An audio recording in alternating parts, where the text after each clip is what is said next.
Salut et bienvenue sur la petite histoire. Aujourd'hui, on va s'intéresser aux Vikings. Alors, je sais ce que vous vous dites. En ce moment, le sujet est à la mode. Il y a une super série sur le sujet. La série, je la regarde aussi. Elle est de bonne qualité. Mais je me suis toujours demandé quelle était la part de fantasme et de réalité.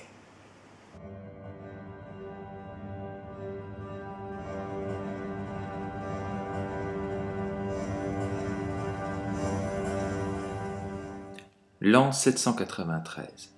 Cette année-là, de sinistres présages apparurent et effrayèrent cruellement les sens.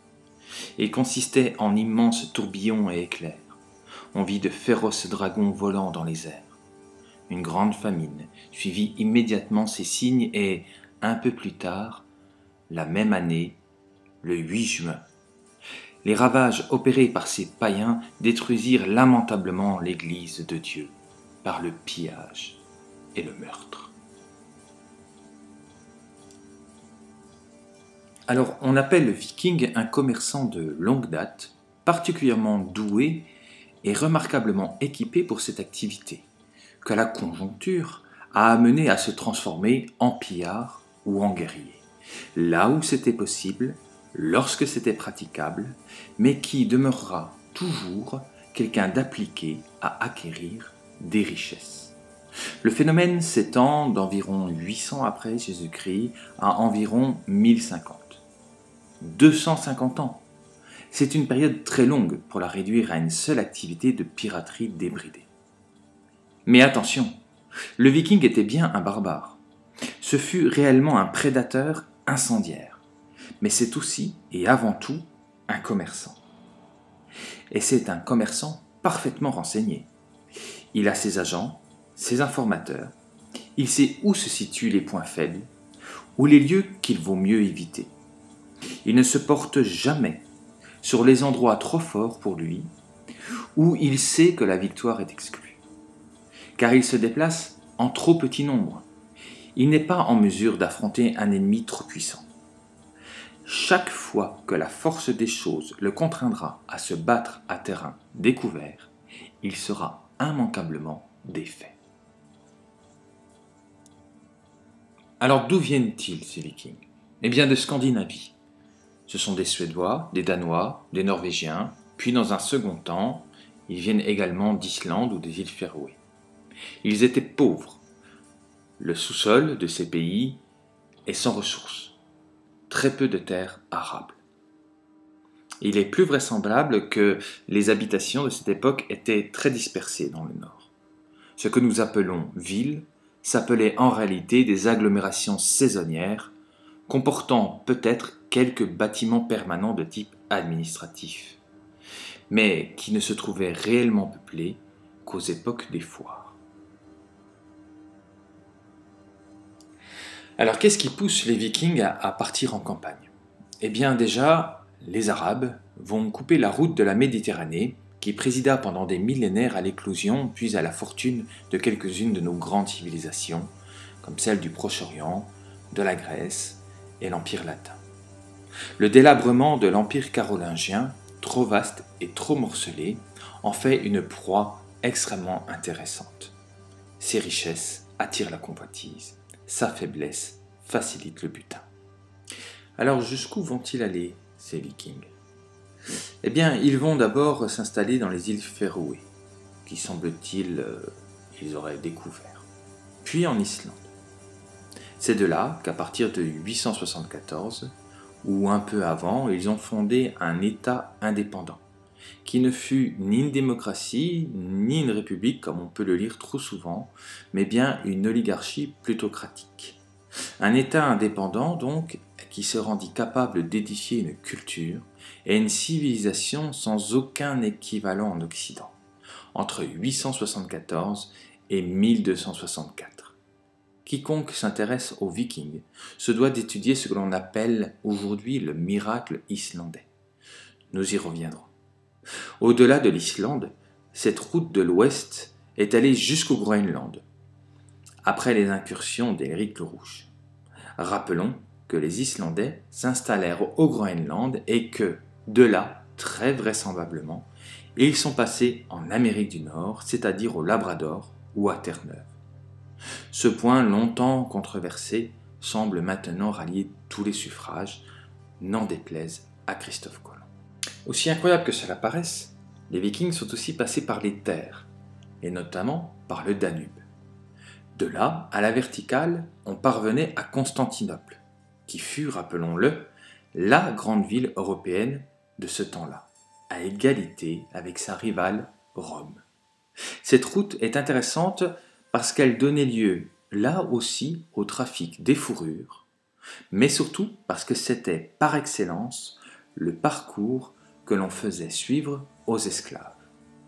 Or, on ne le dira jamais assez, les esclaves furent de loin la première marchandise dont trafiquèrent les Vikings, qu'on appelle les vareg, lorsqu'ils exercent par cette route. L'esclave était un individu, quelle que soit sa provenance, il pouvait fort bien venir de Scandinavie, qui avait perdu sa liberté et était vendable à loisir. Or, Constantinople était l'un des grands centres du commerce des esclaves en Occident. Alors comment procède-t-il? L'objectif premier du Viking, c'est de faire de l'argent, de faire des richesses. La bravoure, les hauts faits, ça ne l'intéresse pas. Donc, il fait des raids, ce qu'on pourrait appeler des raids, des attaques éclairs. Il s'installe dans une petite crique, il fait un campement, et la nuit venue, il va attaquer avec des chevaux, un village ou une foire. Il va viser ces endroits parce que ce sont des lieux où les richesses sont concentrées. Lorsqu'il attaque les villes, bien entendu, il va avoir de préférence une appérence pour les églises, puisque c'est là qu'il va retrouver des reliques, des objets en or ou en argent. D'ailleurs, il faut savoir que les Vikings ont pour habitude de hacher l'argent. On appelle ça le hackslif. C'est-à-dire qu'en fait, lorsqu'ils récupèrent soit de l'or, soit de l'argent, quelle que soit la valeur de l'objet, il va le découper en tout petits morceaux pour en faire un maximum d'éléments à échanger pour acheter ensuite des esclaves.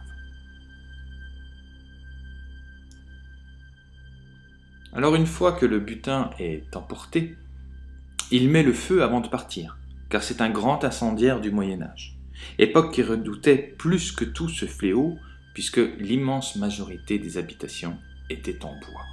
Et avant que nul n'ait eu le temps ou la présence d'esprit de réagir, il était parti.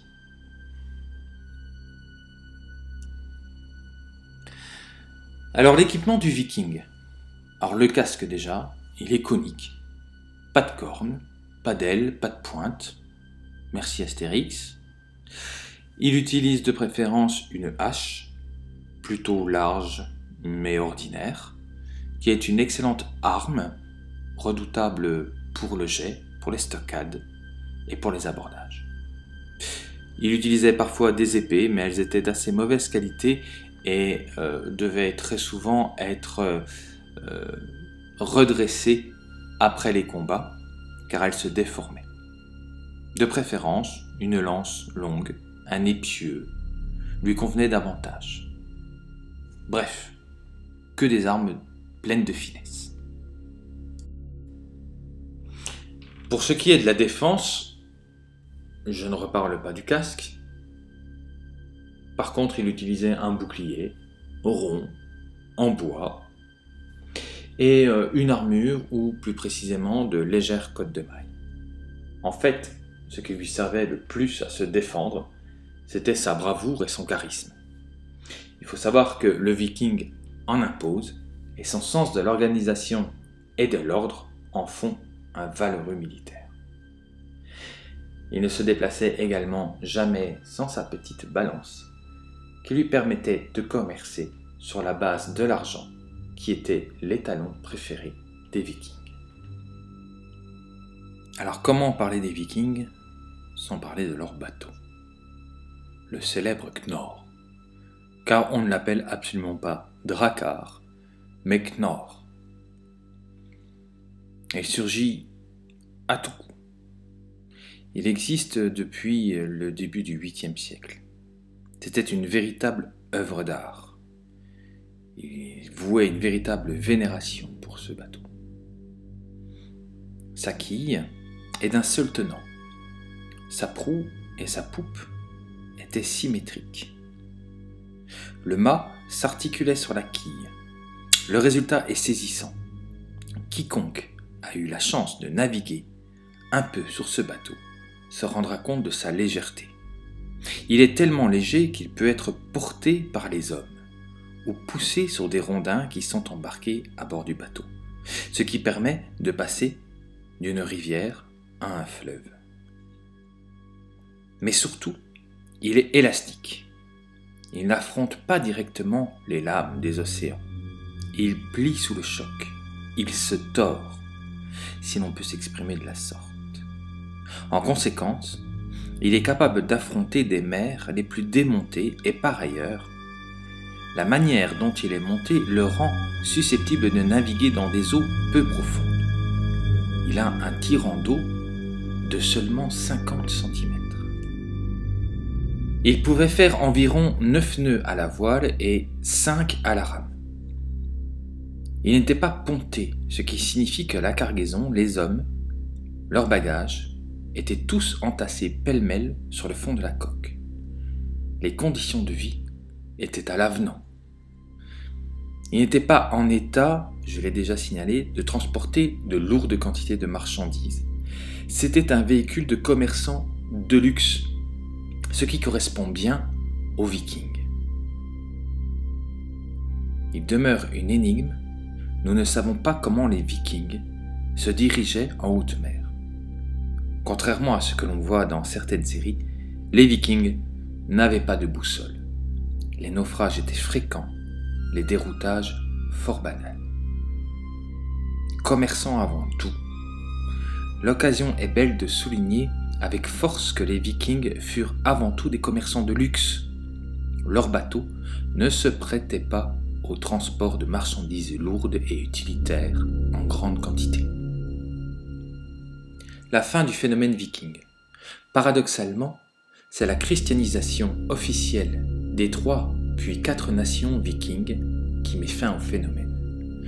Le Danemark passe à la religion nouvelle en 860, la Norvège autour de l'an 1000 et l'Islande en 999 exactement par décret unanime du Parlement. Et la Suède un tout petit peu plus tard, tout au début du XIe siècle. Ce qui est très intéressant chez les Scandinaves, c'est qu'ils étaient convaincus qu'ils devaient s'aligner aux pays du Sud pour continuer à commercer. Or, l'Église ne badinait pas avec le trafic des esclaves. Elle interdisait purement et simplement cette activité. Du coup, les Vikings se virent dépossédés de leur marchandise principale. Avec le christianisme, c'est le modèle méridional de la royauté et du roi absolu au sommet d'une hiérarchie de type pyramidal et susceptible de diriger avec beaucoup plus d'efficacité qui va s'imposer. Le Viking y perdait son indépendance, toute relative qu'elle fût, et sa liberté. Il était désormais tributaire du roi, auquel il devait une fraction de ses revenus. Le phénomène disparut pour faire place au mythe qu'il est à présent. Voilà, j'espère que ce sujet vous a plu. En tout cas, n'hésitez pas à réagir. J'ai besoin de vos réactions, j'ai besoin de vos questions. Si vous avez des sujets que vous voulez voir abordés, vous pouvez les écrire sur la page et en fonction des besoins et du nombre de demandes, je réorienterai mes sujets. Voilà, vous pouvez aussi essayer de vous abonner si la page vous intéresse, si les sujets vous intéressent. Moi, ça m'aide et puis ça me donne un petit peu plus de courage. Allez, à la prochaine fois. Bye bye.